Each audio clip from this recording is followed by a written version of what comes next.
I would love reconciliation with my family. There's no point in continuing to fight anymore. There have been so many disagreements, differences between me and some of my family. An extraordinary royal interview that will go down in history. Of course, some members of my family will never forgive me for writing a book. From the moment Prince Harry decided to step in front of that camera, he knew exactly what he was about to do, and exactly what it would cost him. Some say this was the day he finally risked it all, the day he looked straight into the lens and confessed, "I knew this would end everything." It wasn't just another interview. It wasn't a casual chat or a well-rehearsed PR move.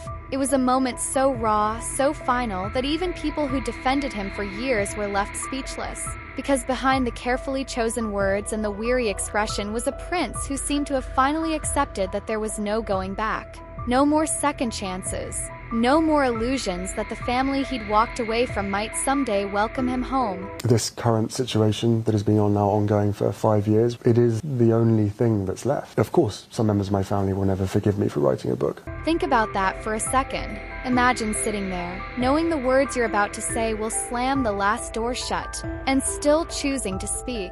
That's exactly what happened when Harry decided to reveal everything he'd been holding back, accusing the palace and the government of betrayal, claiming they were ready to see him and his family suffer just to force them back to Britain. And whether you see it as courage or a tragic misstep, one thing was certain. Prince Harry wasn't exaggerating when he said he knew this would end everything. But to understand how this moment came to be, you have to start with the fight that set it all in motion. It began with a lawsuit, a legal battle Harry insisted was about protecting his family, a case so important to him that he called it the most critical fight of his life. He wanted the British government to cover his security costs, even though he'd stepped away from royal duties and moved across the ocean. In his mind, the threat to his safety hadn't changed just because his title had, but the court didn't see it that way. England's second most senior judge looked at the evidence and called the claim predictable and unreasonable. He told Harry flat out that stepping back from the monarchy came with consequences. And this was one of them. For years, Harry had warned that if he lost this battle, the fallout would be enormous. He'd hinted that the ruling wasn't just a legal defeat, it was a personal betrayal. And when the court finally rejected his case, the reaction was immediate. Within hours, Harry was on camera, staring down the lens, voice tight with frustration, accusing the establishment of conspiring to put his family at risk. He said it out loud, that the system was rigged, that he'd been deliberately left vulnerable as a way to force him back into the royal fold. To some, it sounded like paranoia. To others, it was a glimpse of a man finally breaking under the weight of his own decisions. But the most shocking revelation wasn't about the lawsuit itself. It was what came next, because in that same interview, Harry made a confession that rattled Buckingham Palace to its core. He admitted that King Charles had stopped taking his calls. No birthday messages. No updates about family matters.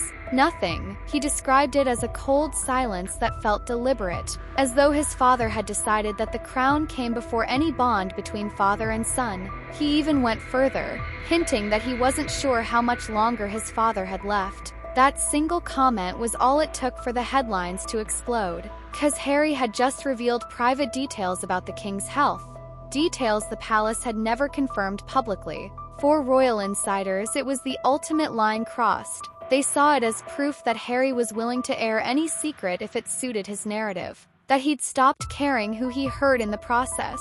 And while the public debated whether Harry was a victim or an opportunist, the silence from the palace said everything. No rebuttal, no statement, just an unshakable refusal to engage. But Charles wasn't the only family member who turned away. Harry's relationship with Prince William had been on life support for years. There were the public rifts, the icy body language at official events, the leaked stories that only deepened the divide. But in private, William had always been the one to clean up Harry's messes. He'd been there when Harry wore the Nazi costume, when he partied too hard in Las Vegas, when the tabloids ran wild with every scandal. But all of that changed the day Harry sat down with Oprah, the day he signed the Netflix deal, and the day he released his memoir, Spare, pulling back the curtain on the most private moments of their lives. William had warned him. He'd told Harry that if he kept pushing, kept attacking, there would be no coming back. And for a long time, Harry brushed it off, believing that, no matter what, family ties were unbreakable. But now, sitting alone in Montecito, Harry admitted what he'd never said out loud before. "It's like I don't exist anymore." And the reality was, for the royal family, maybe he didn't. Still, in that same interview, Harry insisted he wasn't motivated by revenge. He said all he wanted was safety and respect, that he'd never asked for special treatment, only the protection he believed was his birthright. But critics were quick to remind him that Charles had offered a compromise. He'd invited Harry to stay at Buckingham Palace whenever he was in Britain, an arrangement that would have included full security. Harry had declined. Instead, he wanted something no other royal had: taxpayer-funded security wherever he went, even as a private citizen. And for many Britons, that was the final straw. Because while Harry portrayed himself as a man fighting for his family's safety, his critics saw entitlement, an expectation that rules didn't apply to him. And maybe that's why public opinion began to slip.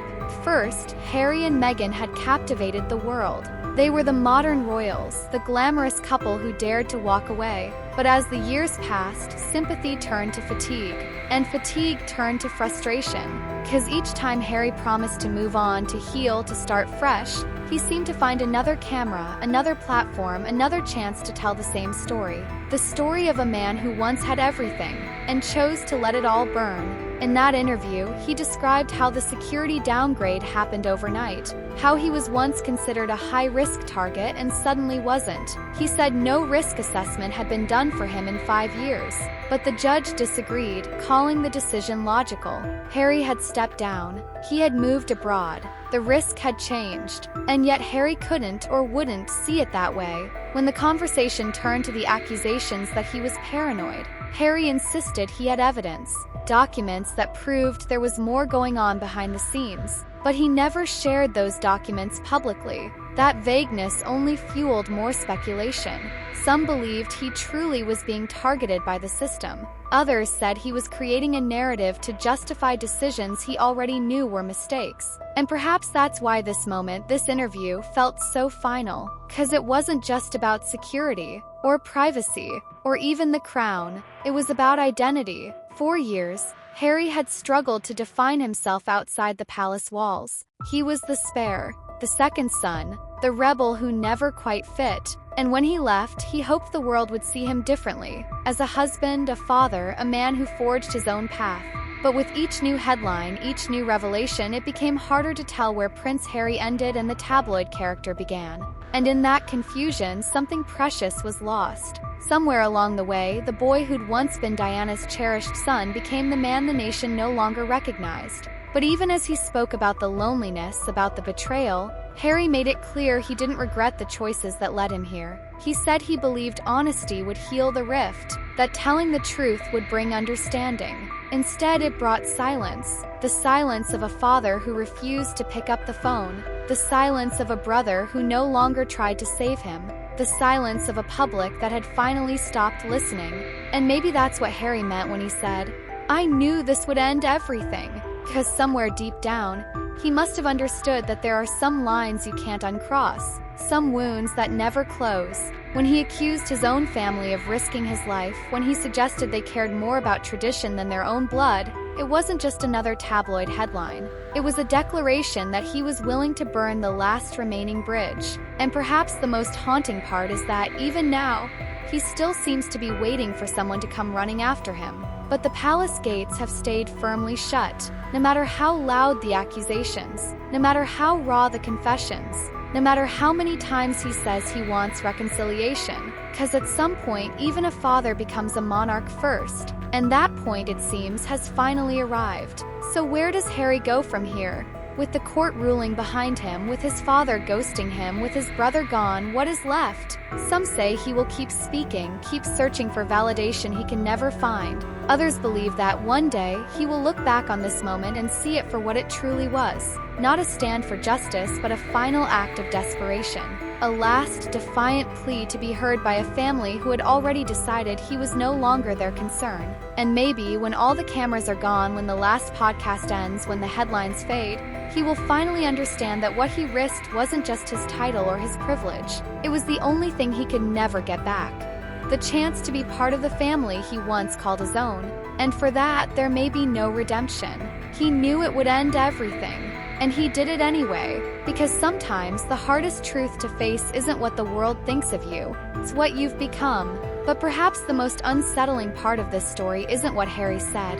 It's the sense that he still doesn't fully grasp the scale of what he's done. In the old days, when Diana was alive, Harry was the cheeky, mischievous boy the public adored. He could get away with scandal, with mistakes, with a bit of arrogance, because everyone saw the little boy who'd walked behind his mother's coffin. They remembered the grief etched into his face.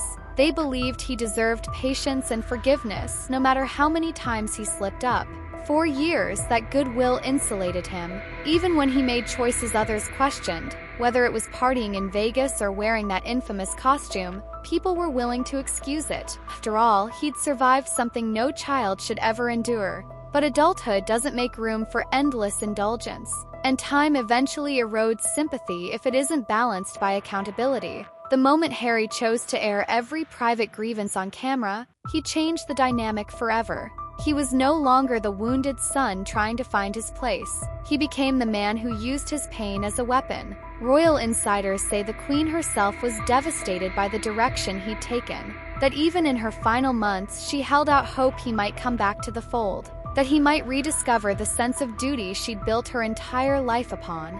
But duty has no place in Harry's version of the story. His narrative is shaped by a single unbending belief: that he is the victim and everyone else is complicit. It's why he could sit there in that interview and declare that even his father, facing incurable illness, was part of the plot to keep him powerless. It's why he spoke about his family as if they were strangers. This group of people, he called them, as though he'd forgotten they were ever anything more than symbols. And maybe, in his mind, they really have become that. Symbols of the life he ran from and the identity he can't escape. Because no matter how many deals he signs, no matter how many interviews he gives, Harry is still defined by what he left behind. He is the prince who walked away, but never truly let go. The irony is almost painful. He has more money than most people could dream of. A sprawling California mansion, fame on a scale that dwarfs anything he knew as a working royal. And yet, he still seems to crave something he can't buy: the quiet assurance that he belongs somewhere. When you listen closely to his words, you hear that hunger in every sentence. I just want safety. I just want respect. I want reconciliation. But the harder he chases those things through the media, the further away they drift.